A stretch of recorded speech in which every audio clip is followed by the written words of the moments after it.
Hello, beautiful. Welcome to day 5 of the Conquer Your Papers Challenge. If you are watching this means that you did it. You made it through 5 days of your paper organizing, which is absolutely amazing. Pardon me, but this is Elby. He decided he wanted to join in. He was not happy just being on the floor in his bed. So he's going to help us for a little bit right now until he starts to get too annoying, which probably won't take very long. So if you don't already know me, I'm Susanna Kay. I am the host of the Home Challenges Network, where we do challenges every single month, and we just finished a more intensive challenge. This is called the Conquer Your Papers Challenge, where we set up a system to handle all of our incoming papers and sorted our papers that were in piles around our home into filing cabinets and just conquered all of those piles. Now, if you've been in the challenge for the past little while and you're not finished yet, that's okay. There is no getting behind in this challenge. If you are just moving forward every day, then you're still absolutely winning this challenge, okay? So I don't want anybody to feel bad because they have not finished it in just 5 days. If you have a lot of papers or if life has gotten in the way, that's all right. Just keep going, keep moving forward, and just save all of your emails. Join the VOP membership group if you need to in order to access this whole challenge archive, so you can do it at any time, and you can do it over and over if you'd like to as well. So you're doing amazing. You're going at just the right speed and doing what you need to do. Keep doing it. Do not give up. Okay? Okay. Also, I wanted to give you a quick reminder, if you're watching this on Friday, then tonight at midnight my time, so 11:59 p.m. Eastern Daylight Time, the fast action bonus goes away. So if you want to buy your Spark Life Binder, which is the binder where you can organize all of the important information and have it at your fingertips in an emergency, keep it safe, help communicate the important things to your family. You've heard me talk about it before, and I know a number of you are interested.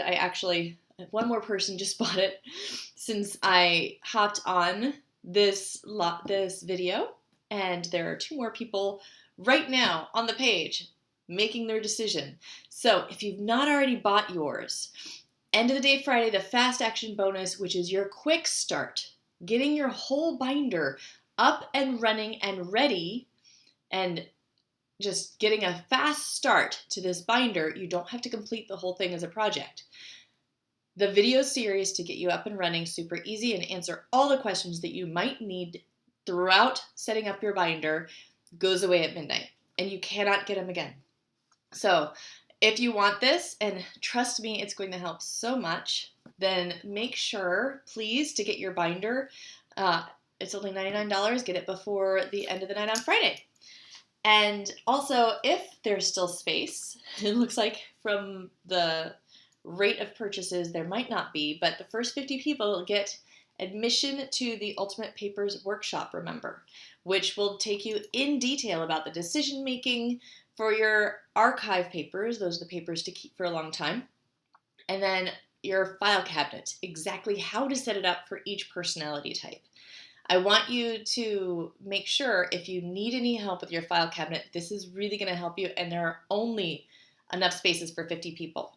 The software just simply will not allow more than 50, so even if you bug me, I can't do anything about it. Only the first 50 people to buy the Spark Life Binder before Sunday night get into the Ultimate Paper Workshop. And again, you can't buy this without the Life Binder, okay? So if you want either of these, make sure to get it. And also, just a reminder, Sunday night, the Life Binder, the price goes up, $125. It does not go up by $125. It goes up to $125. So you will save a good chunk of money if you get it before then, if you're interested. That's all I'm going to say about that. I just wanted to put that out there. Also, a reminder that this whole challenge comes down off of Facebook on Sunday evening. So if you've not watched your videos, watch them as soon as you can, or hop over to the Challenge Network at myhomechallenges.com to make sure to view the videos at myhomechallenges.com. they'll be up a bit longer, a couple weeks, maybe 1 week. And then in the VOP membership, that paid membership section, which is between $5 or $6 a month, that section will have the challenge all the time. It just stays up all year. So if you need longer, or if you still want to review it afterwards, join the VOPs. Not only do you get the paper challenge, but there's so much more. You get other challenges every month and all that fun stuff. Anyway, let's get down to what you came here for. That would be tonight's day 5 video. I can't do it live tonight, so I'm here by video for you. And we're talking about overcoming that anxiety about letting go of papers, decision-making questions to help you decide if you need the paper or not, and then how to keep up with your action file. So if you've not seen it already, remember your action file is what we've been building this week, and this is one of my examples of the action file. Every incoming paper can fit in this file and has a purpose there and stays safe, and the only ways out are to your file cabinet or to the shred and trash.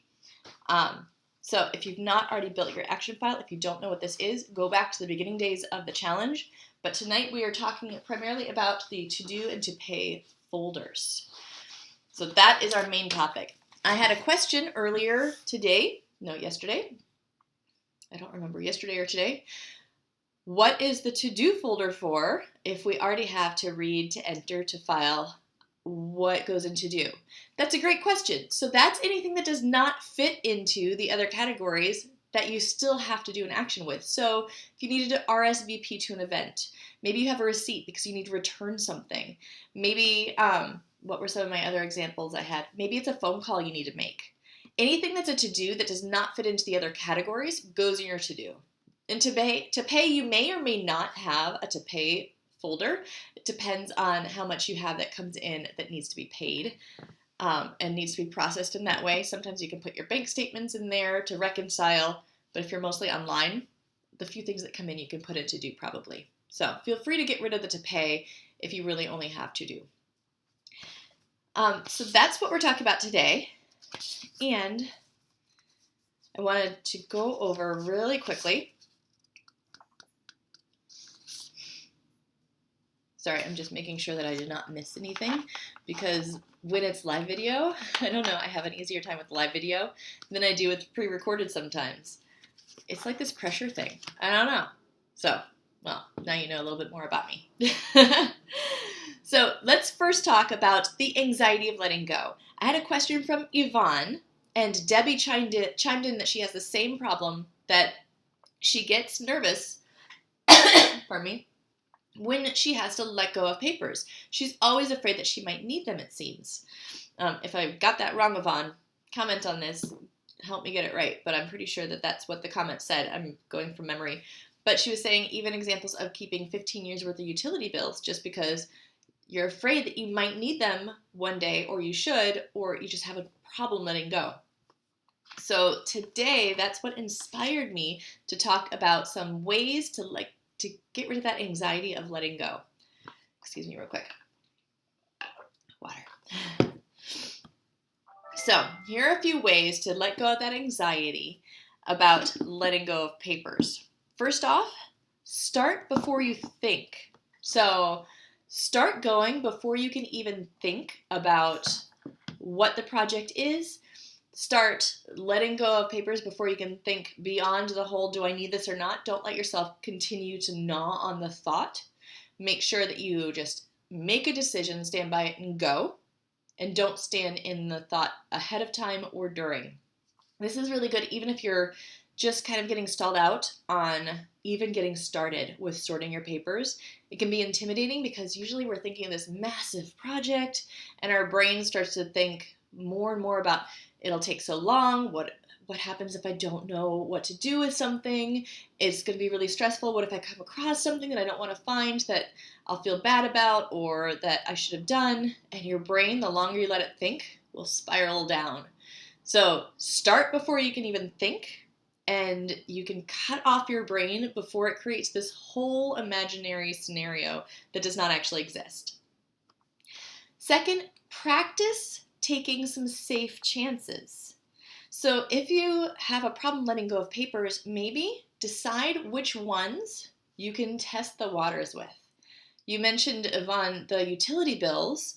That's a great one. First, the best way to do a safe chance and try this out is, first off, figure out, is there a way that you can still access your current utility bills? So if you let go of them, double check that you can access them online. So actually log in online, create an account if you need to for your utilities, see what's available online. You can even save them as PDFs if you would like to make sure that you have at least a digital copy, and then let the paper go and see what happens. Just let yourself live with a little bit of discomfort so you don't go into like a full panic. We don't want you to let everything go and it's just too much. But take that little safe chance of maybe just some utility bills. Let go of the old ones that you've not looked at in over 10 years, I'm sure. So whatever that safe chance is, pick a safe chance and take that risk, and then sit with the discomfort and realize that after a while it lifts and you're okay, and then celebrate the fact that you did. Celebrate the fact that you let it go, and celebrate the fact that nothing bad happened. And then once you've taken the little safe chance, then you can take a bigger chance and try something that's a little bit more scary. Maybe it's your auto insurance policy. Check that it's online. Maybe download the PDF if you want to off the internet, and then let go of the paper and sit with the discomfort, let it pass, and then celebrate the fact that you did it, because you're going to set this new normal thought pattern for yourself. But you have to start with baby steps. Just like just about everything that I teach, it's all bite-sized stuff that we need to do. We just need to take one bite at a time. It's the same way. Working with a buddy can also help a whole lot, because it's harder to get stressed out if there's somebody working next to you. They can bring a sense of calm, even if it's a pet. Like you saw my dog, Elby. Even though he stresses me out sometimes and he's annoying sometimes, he also calms me. Just having him nearby during tough projects is nice. I just can cuddle next to him or sit him on my lap, and it relaxes me a bit.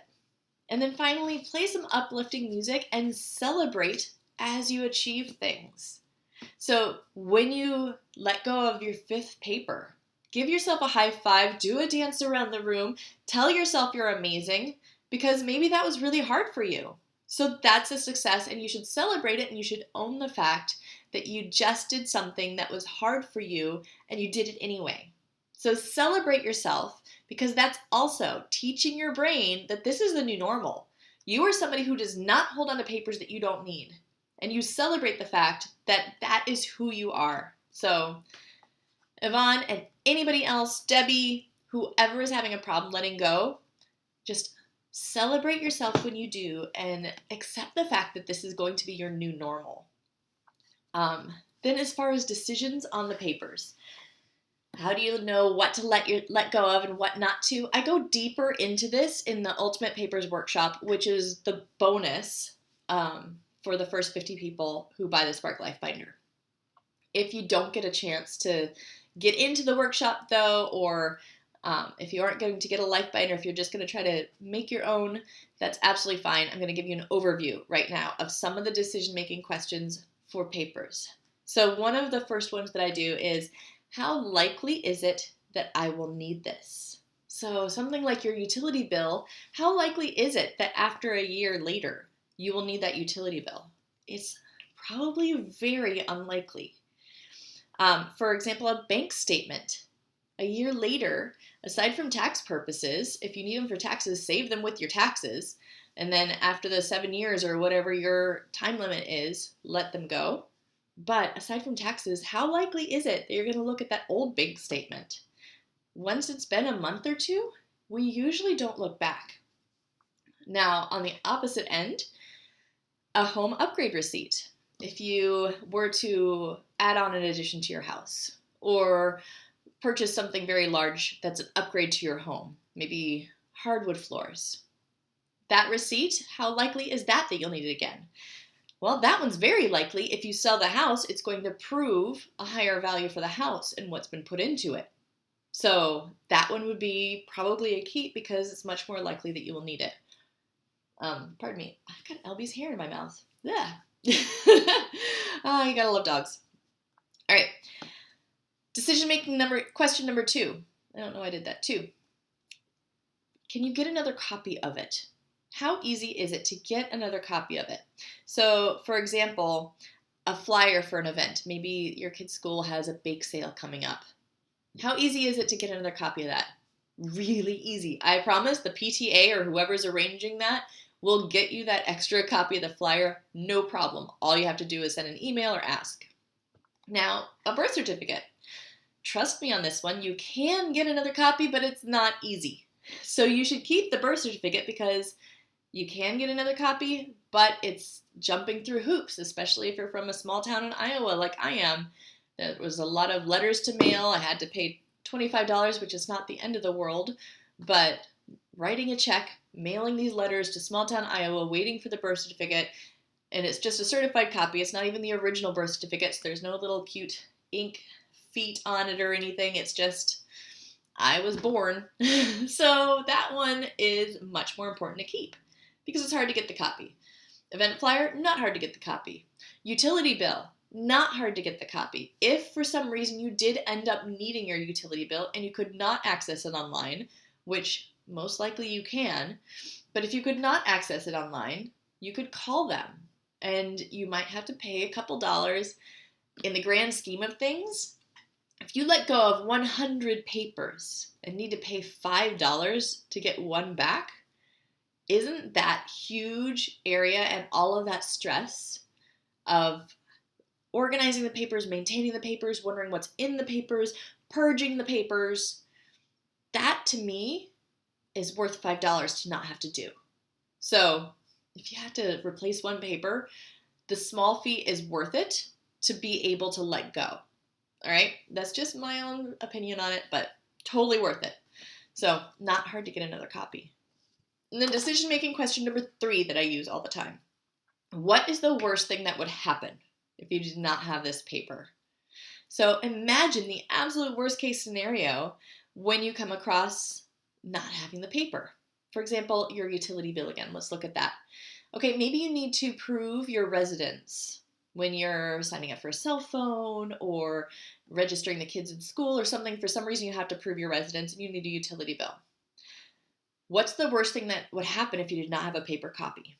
Well, probably absolute worst case scenario, you call the utility company, pay $5 at the most, I would think, and have to wait for them to send it to you a couple days. That's probably the worst case scenario and is highly unlikely because you can probably even access it online. Now, what about your diploma, your high school diploma or your college diploma?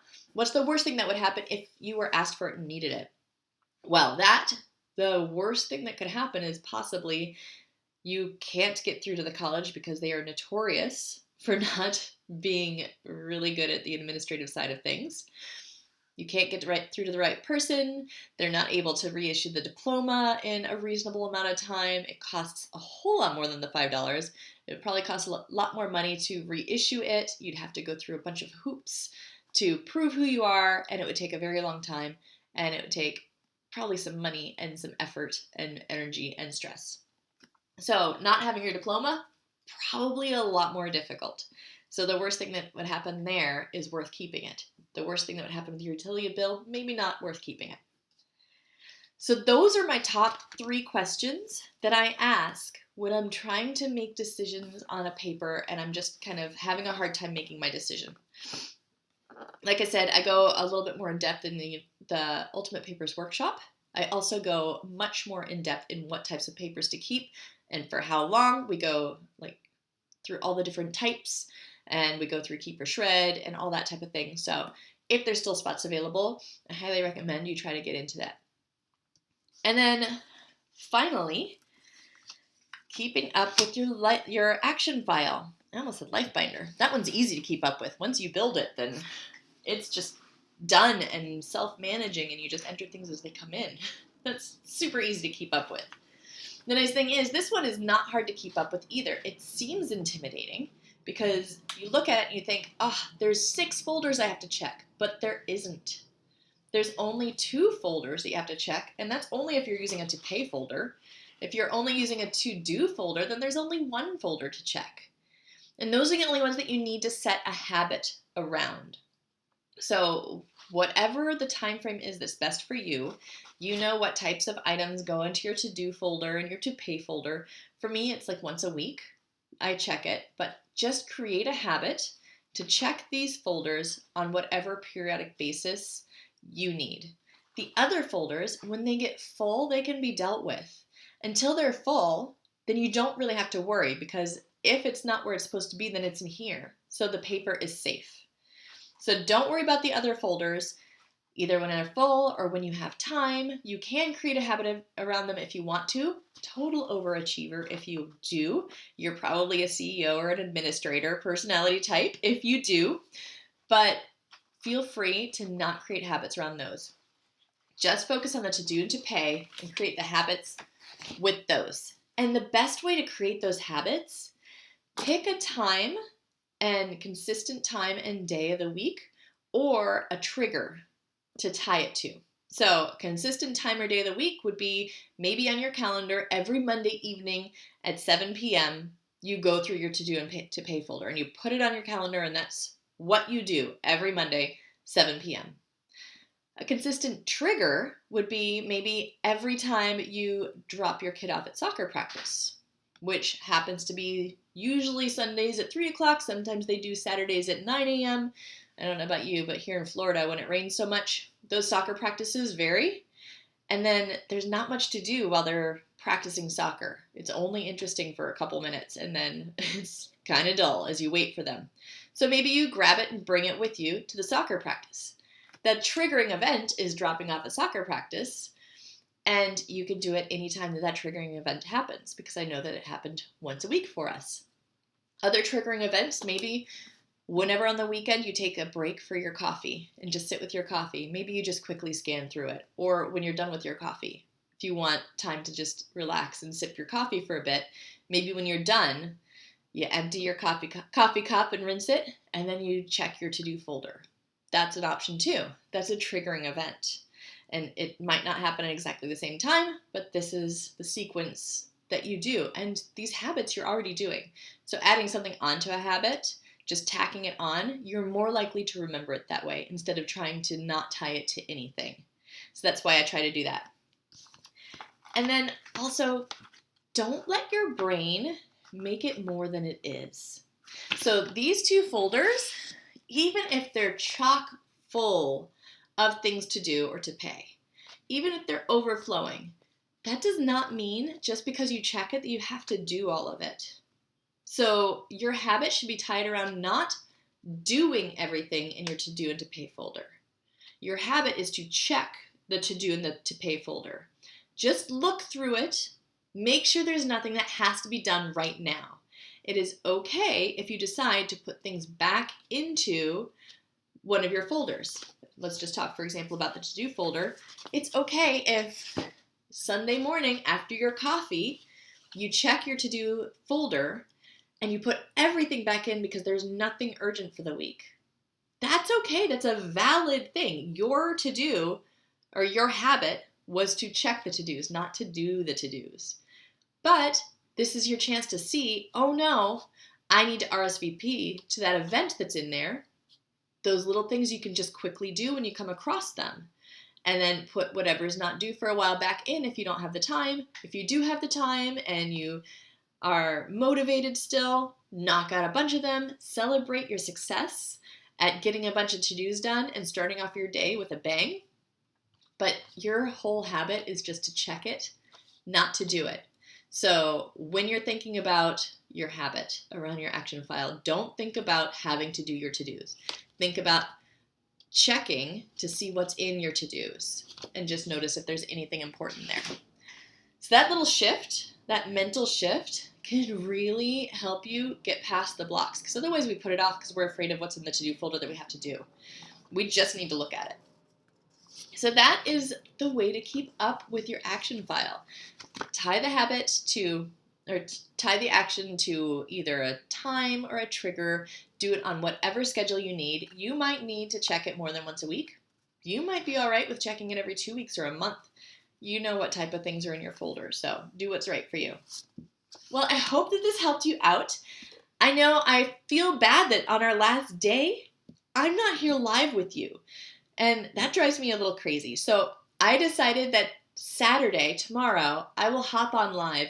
I'll send you an email to let you know what time, because I'm not positive quite yet. But I will hop on live on Saturday to answer any final questions that you have, to encourage you for your weekend warriors. Those of you who have been saving things up for the weekend or are going to finish or keep working through the weekend, I want to be there for you. So keep an eye out on your email and in the group, because I will be posting when I will go live on Saturday for you. Because I do not want to leave you hanging. This is all about making you as successful as I know you can be. And you deserve to have such a nice, peaceful space, and you deserve to feel confident and comfortable and in control. And also get your Spark Life Binder. Speaking of confidence and in control and peace, the stress relief of having all of your important information in one place is huge. So go ahead, get your Spark Life Binder before the bonuses go away, because there's no point missing these bonuses, and it's just going to get more expensive after Sunday. So hop in and do that. Make sure to get that video series to tell you how to get it up and running in less than 30 minutes. So you're not making a project of it. It's just simply a process. So in 30 minutes, that can be up and working for you. And I'll show you the fast track to it. So you don't even need time to do your Spark Life Binder, because it can seem intimidating too. It's all in your mental mindset, and I promise I can get you going in 30 minutes. All right, gather your important papers, whether you use your Spark Life Binder or create your own. Gather them all in one place. Make sure that they are protected. And then, like I said, get those bonuses before the end of the night. I don't know how many Ultimate Papers workshops will be left. We have just 2 purchases already just during this video, and this is Thursday, late at night on Thursday right now that I'm recording the video. So hop in there and get that while you can, because after 50, there's nothing I can do. I can't help you. I can't let you in. And then all of you administrators, I know, you personality types, now is the time to decide. You can't put it off any longer, because by not deciding, you have made a decision as well. So it's okay if your decision's no, just time to make a decision, guys. Do you want your life binder? Do you not? If you're joining this challenge later, if you want to keep it going, then hop over to the VOP membership as well, because the whole challenge will stay there all year for you to review at your own pace, do whatever you need to do. These videos will be there, all of it. I hope that you enjoyed the challenge as much as I did. I loved hearing all of your stories. You've just been absolutely amazing. You make my heart all nice and big and happy. Thank you. Thank you for being amazing. Thank you for sharing your successes, and thank you for investing the time and the money in yourself and in making your life less stressful and just handling life like you want it to be. You know, you're wearing your big girl pants and being a grown-up, and you're investing the time and the energy and the money into what's important to you, because sometimes we don't do much with something. You know, we get an opportunity, and if it doesn't actually cost us anything, if it's free, we're less likely to follow through. So the fact that some of you have become VOP members or gotten a Spark Life Binder, you're much more likely to even succeed at those goals too, because now you have more skin in the game. And I know that this is a game that you all can win, because you've got it in you. You're much stronger than you think. I love you so much. You are a rock star, and I will see you in the group.